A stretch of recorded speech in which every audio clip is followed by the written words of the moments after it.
Retornamos com Gestão Pública em Debate, um programa do Curso Superior Tecnológico de Gestão Pública da FATEC Internacional, uma instituição do Grupo Educacional Uninter em convênio com o Instituto Wilson Pickler. Este programa ele complementa a formação dos nossos alunos de gestão pública nas modalidades presencial e à distância. E ele também é transmitido pela CWB TV, TV Comunitária de Curitiba, canal 5 da NET e 72 da TVA. E ele pode ser acessado por todas as pessoas que possuem parabólica digital através dos canais da rede EdSat, os canais da educação.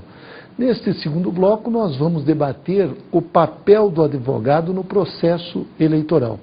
E para isso nós convidamos o Dr. Leandro Souza Rosa, ele que é advogado e consultor na área de direito eleitoral.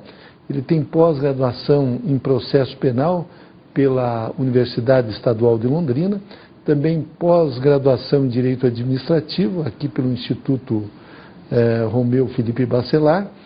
Ele é membro da Comissão de Direito Eleitoral da Ordem dos Advogados do Brasil, membro fundador e atual secretário do Instituto Paranaense de Direito Eleitoral.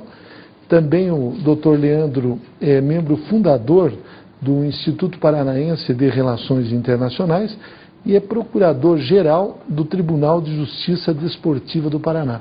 Aliás, doutor Leandro, quero agradecer muito a sua presença em Gestão Pública em Debate. Eu não sabia dessa sua atribuição como procurador-geral do Tribunal de Justiça Desportiva do Paraná e já vamos combinar uma entrevista na sequência para falarmos sobre a justiça desportiva. Muito obrigado pela presença e já quero emendar uma primeira pergunta que diz respeito que nos últimos tempos, nos últimos anos, nós temos observado a importância do papel do advogado em função do grande número de cassações que nós temos visto, não apenas de vereadores, prefeitos, mas governadores, deputados. O que o senhor atribui isso? Hoje a justiça eleitoral, a legislação eleitoral está mais rigorosa? Professor, eu gostaria de cumprimentá-lo, agradecer o convite. Eu gostaria também de cumprimentar a todos que estão em casa nos assistindo e dizer que, na verdade, a democracia ela está sendo aprimorada, ela está evoluindo. E evoluindo a democracia, os instrumentos de asseguramento dessa democracia também vão evoluindo. Vieram modificações, por exemplo, a lei dos bispos, que mudou a lei eleitoral e introduziu o artigo 41A, possibilitando então a cassação por aqueles atos de compra de voto, a captação irregular de sufrágio. Aliás, eu gostaria que o senhor explicasse por que essa lei tem o nome de Lei dos Bispos. Foi um trabalho brilhante. A gente recentemente ouviu se falar aí em cerca de 1 milhão e meio de assinaturas colhidas para se fazer a lei da ficha limpa. E foi um trabalho belíssimo, é fato. A Lei Complementar 135 foi uma contribuição grande da população organizada. Mas a primeira delas foi um movimento que se iniciou pela Lei dos Bispos, que orquestrado viu que grande parte da população acabava sendo corrompida por pequenas trocas de bens e acabavam então vendendo seus votos. Aí se fez um movimento muito grande, o movimento de combate à corrupção se organizou e fez um projeto de lei de iniciativa popular, introduzindo na lei eleitoral, a lei 9504, que era de 97, introduzindo esse artigo 41A. A partir desse artigo 41A, veja que curioso, qualquer situação que se faça de troca de voto por um bem ou um serviço, ou uma promessa que seja mais específica, pode ensejar a cassação do mandato ou do registro de candidatura se a pessoa ainda não tiver sido eleita. Veja que nesse artigo 41A, por exemplo, incidiu e teve que amargar a pena da cassação, por exemplo, o senador da República. Houve um senador que foi pego corrompendo um eleitor, a acusação era essa, com cerca de R$20, e por conta desse fato específico, por causa de R$20, 20, 25, ele acabou perdendo então a oportunidade da eleição, acabou sendo cassado. E na eleição passada, pelo menos 3 governadores foram cassados no âmbito da justiça eleitoral por corrupção eleitoral, por infringência direta à legislação eleitoral.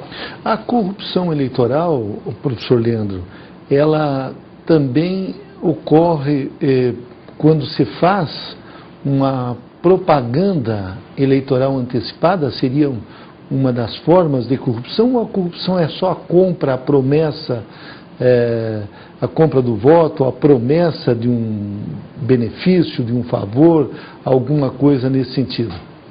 A corrupção eleitoral, entendida como nós vemos hoje nos tribunais, ela acontece de diferentes formas.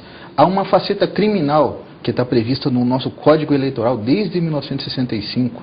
Há uma faceta que não é criminal, mas deita aí efeitos no âmbito civil, no âmbito eleitoral, que está ali no artigo 41A. E esta corrupção eleitoral, não exatamente nesta vertente de corrupção, mas voltada para o fim do abuso de poder, ela também existe e está sendo sancionada especialmente através da Lei Complementar 64, essa de 1990. E aí, então, essa questão da propaganda antecipada, ela não é vista diretamente como uma corrupção, mas como um ato de abuso de poder. E esse abuso de poder é curioso, porque a nossa legislação prevê várias formas de abuso de poder. Há o abuso de poder econômico, aquele que envolve recursos financeiros empregados para desequilibrar a igualdade de condições na qual os candidatos devem concorrer. Há o abuso de poder que é político, onde o exercente do mandato, isso ficou bem realçado agora em tempos de possibilidade de reeleição, o exercente do mandato querendo se reeleger ou fazer um sucessor, ele empenha esforços da máquina administrativa para fazer então a eleição, direcionar conforme ele gostaria o resultado eleitoral. E há ainda um outro abuso muito, muito interessante, esse porque é feito de uma forma velada, que é o abuso nos usos de meios de comunicação, notadamente rádio e televisão, na sua grande maioria, embora também seja possível na imprensa escrita. Esses são, digamos, os instrumentos de abuso de poder, que é utilizado numa campanha eleitoral para, como o senhor relatou, desequilibrar a disputa. Ou seja, os candidatos, aqueles que têm esses instrumentos, eles têm mais condições de virem a se eleger. Mas eu gostaria que o senhor analisasse quais são os efeitos de uma propaganda eleitoral antecipada.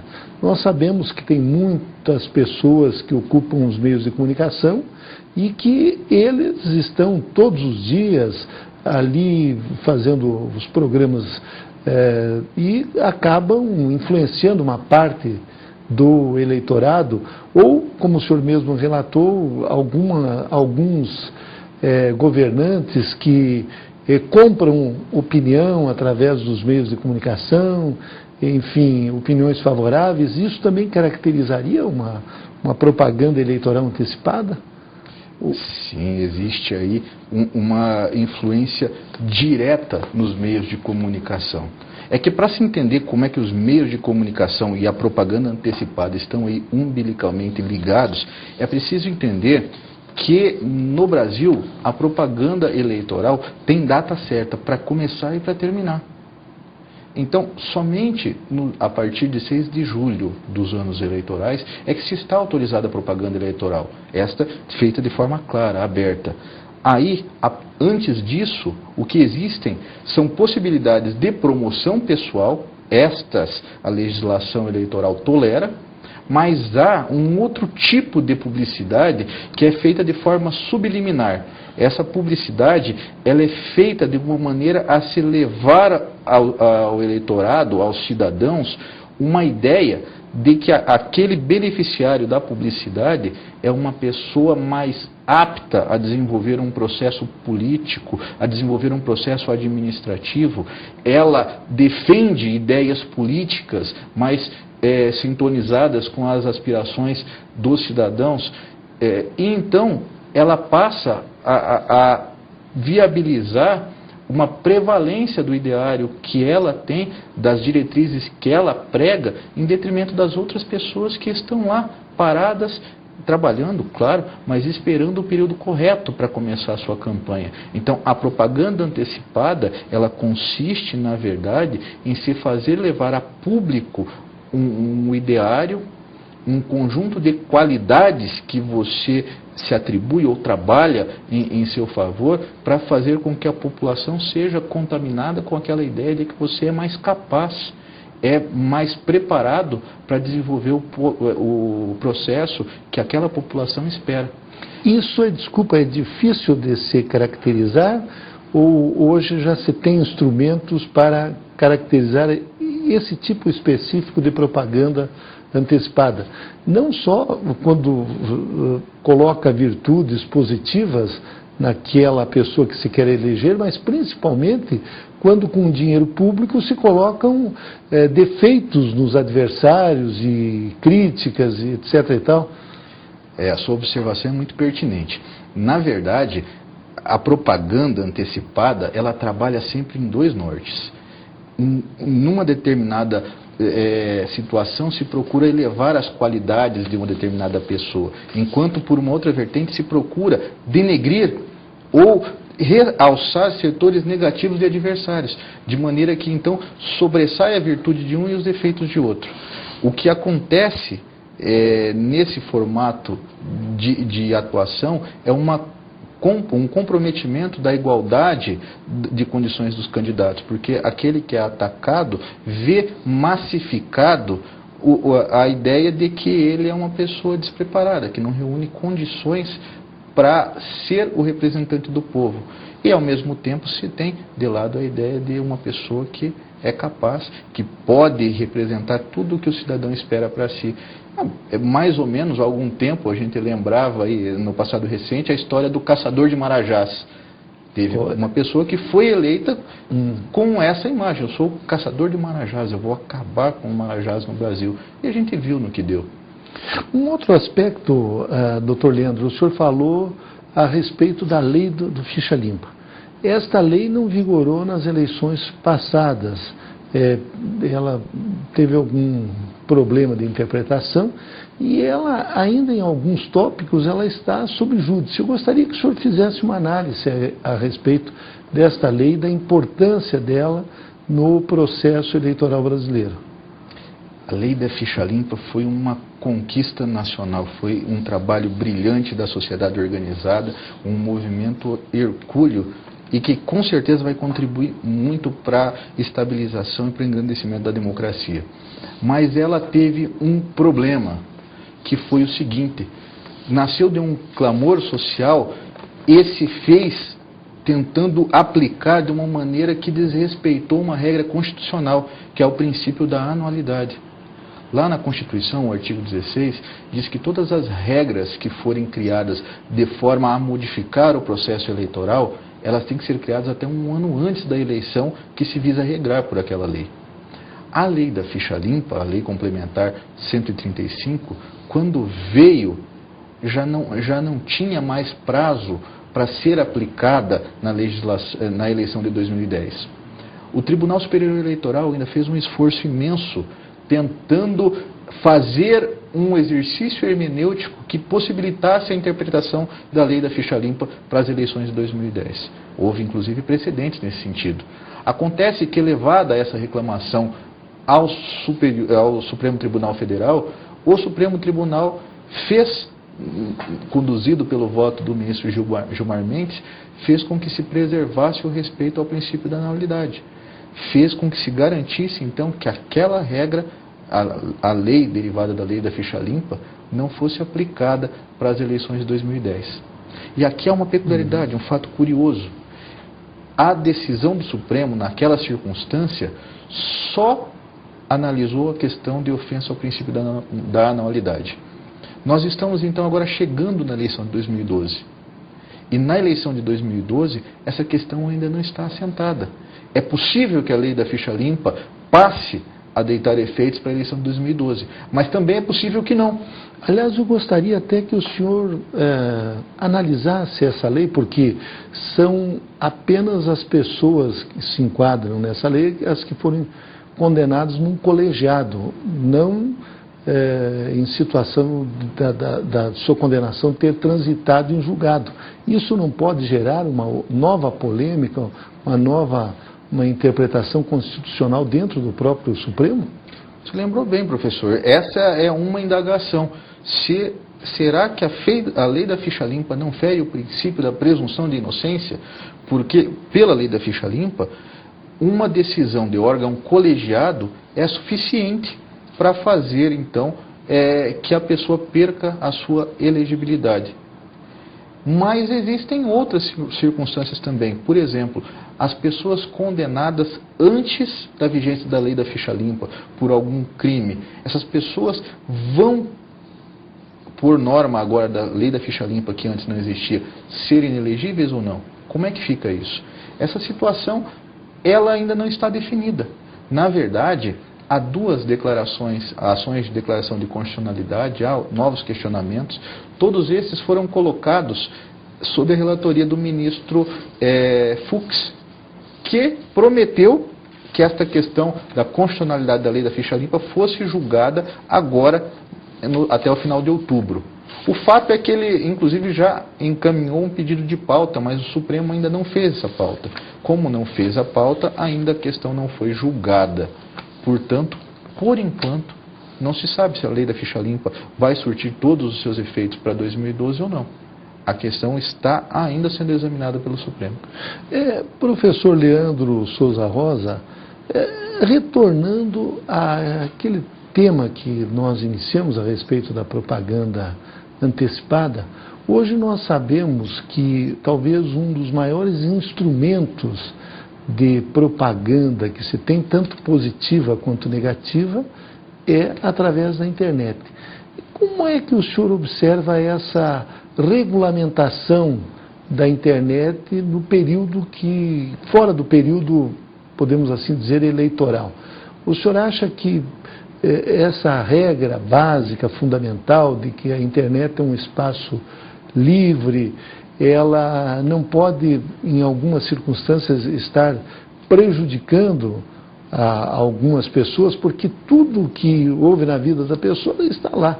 Aliás, outro dia até um vereador no Rio Grande do Sul, ele entrou com uma ação para que toda vez que colocasse o nome dele não aparecesse nada a respeito em algum desses buscadores. Como é que o senhor vê essa situação da internet? A evolução tecnológica é um fator irreversível, né? E a internet gerou em todos nós uma expectativa de liberdade absurdamente grande. Na justiça eleitoral houve movimentos para que se dissesse que na internet tudo vale, tudo seria possível. E também houve quem quisesse restringir, dizendo que no âmbito eleitoral pela internet, na verdade, nada poderia ser utilizado porque era difícil de controle. O fato é que valeu o bom senso até o momento, porque a questão não está totalmente regulamentada, inclusive alvo das sugestões de modificação na reforma eleitoral, mas atualmente vale o bom senso. A internet pode ser utilizada, essas redes sociais, o Orkut, Facebook, o Twitter, tudo isso pode ser utilizado. Agora, o fato é que se isso for utilizado para denegrir alguém, para veicular uma informação que se sabe notoriamente que é inverídica, essa situação vai ser reprimida pela Justiça Eleitoral. Na última eleição, por exemplo, houve quem se socorresse do Tribunal Superior Eleitoral para reparar uma ofensa que tinha sido feita por meio do Twitter. E lá, depois de um acalorado debate, uma discussão sobre qual a eficácia de se veicular ou não se veicular uma resposta, que era o que se pedia, um direito de resposta no Twitter, o fato é que o Tribunal Superior Eleitoral concordou que, veiculada uma informação sabidamente inverídica, ou seja, havendo um abuso nesse meio de comunicação, o jurisdicionado tinha direito a exercer o direito de resposta. Então, o fato é que cada vez que houver um abuso, seja na internet ou em qualquer outro meio de comunicação, a Justiça Eleitoral vai sempre agir para punir esse excesso. Há 4 anos atrás, professor Leandro, o Superior Tribunal Eleitoral, ele determinou, ou seja, ele, numa das suas decisões, de que quem mudasse de partido perderia o mandato, que o mandato parlamentar, o mandato pertence ao partido. Nessa eleição que teremos o ano que vem, surgiram alguns novos partidos e políticos que estavam exercendo mandato mudaram para serem fundadores desse novo partido. E teve casos de pessoas que ficou um certo período ali em alguns desses partidos e logo já mudou para um terceiro partido. Eu gostaria que o senhor fizesse uma análise se essas pessoas que mudaram, principalmente vereadores e deputados, se eles correm algum risco de perder o mandato, como houve há 4 anos, quando foi tomada essa decisão pelo Superior Tribunal Eleitoral. A questão é muito curiosa. Anos atrás, não se dizia, em hipótese alguma, não se cogitava que quem mudasse de partido, pela só mudança, perderia o mandato. O fato é que o TSE, provocado por uma decisão, uma mudança de posição do Supremo Tribunal Federal, editou uma resolução, a resolução 22.610 de 2007. A partir daí, e naquela época foi criada inclusive uma regra de transição, a partir desta resolução só se poderia haver a migração partidária daquele eleito por um partido que estivesse amparado por uma das causas justas que foram apontadas naquela resolução.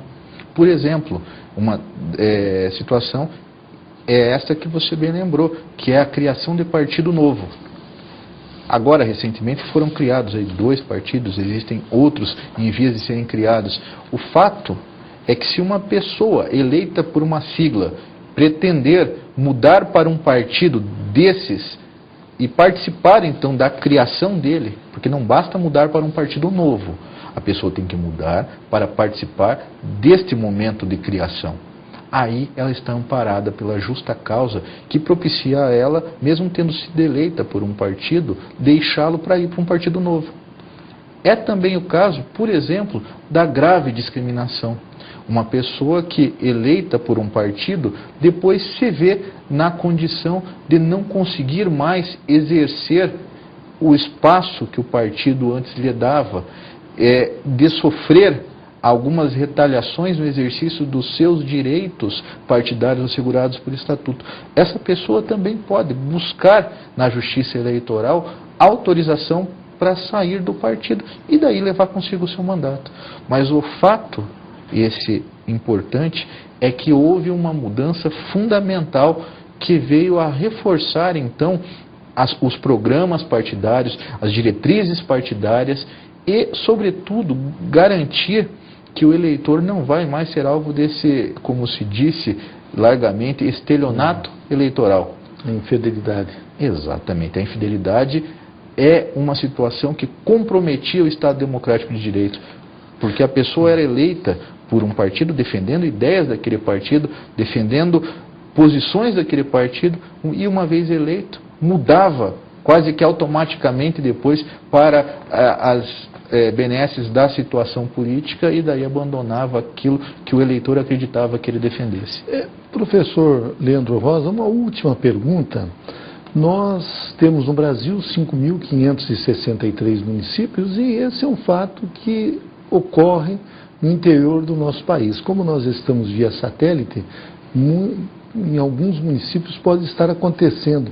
É o chamado prefeito itinerante, ou seja, a pessoa é eleita no município e logo em seguida muda para outro município no período eleitoral. Eu gostaria que o senhor explicasse como fica a situação deste prefeito que se candidata na eleição seguinte numa outra cidade. O prefeito itinerante é uma figura interessantíssima. Ela se discutiu profundamente e a questão veio à tona de volta em 17 de dezembro de 2008, numa cidadezinha do interior, Palmeira dos Índios, lá no Nordeste, um prefeito tinha sido eleito pela cidade e depois reeleito. Mas, para tentar burlar o comando constitucional, que só permite uma reeleição para o cargo, ela fez o seguinte: findando o segundo mandato, o último que lhe dava direito à Constituição, ela transferiu o domicílio eleitoral para a cidade vizinha e lá registrou candidatura, concorreu e ganhou a eleição. Aí então a discussão chegou às barras do Tribunal Superior Eleitoral, que, mudando a jurisprudência que lá estava consolidada, entendeu, e ali foi participação importantíssima a do ministro Eros Grau, dizendo que bastava saber ler para ver que na Constituição estava escrito que só podia uma reeleição para o mesmo cargo. Então, a partir daí, se vetou totalmente a questão de uma pessoa que está eleita na cidade. Imaginemos aqui a nossa Curitiba. A pessoa vem a Curitiba, governa Curitiba por um mandato, é reeleita conforme permite a Constituição, e aí, ao cabo ali, chegando próximo ao final dos seus 8 anos, muda o domicílio para Pinhais. Ali ela poderá, como antes se dizia, candidatar-se, recandidatar-se, e depois ainda pode mudar o domicílio para São José dos Pinhais e se candidatar lá também. Aqui vale uma ressalva, é importante dizer, recentemente, há menos de 30 dias atrás, o TSE fez um julgamento que difere um pouco do que a gente está dizendo aqui, que é o julgamento do prefeito de Florianópolis, o Dario Berger. Ele não foi cassado com base na ideia do prefeito itinerante, como antes se esperava que acontecesse, conforme a jurisprudência do tribunal. Mas ele não foi cassado porque ele, diferente dos outros, tinha inclusive consultado o tribunal e questionado se era possível a mudança e a candidatura como era pretendido. E naquela ocasião o tribunal disse: não, sim, você pode. Então o tribunal, excepcionalmente nesse caso, fez prevalecer o princípio da segurança jurídica e não cassou. Então esse, o Dario Berger, que também era chamado de prefeito itinerante. Então, nós entrevistamos nesse segundo bloco de Gestão Pública em Debate o Dr. Leandro Souza Rosa, advogado, e debatemos o tema, o papel do advogado no processo eleitoral. Dr. Leandro, quero agradecer muito a sua presença e não tenho dúvidas de que o senhor contribuiu na formação dos nossos alunos. Muito obrigado. Eu que agradeço.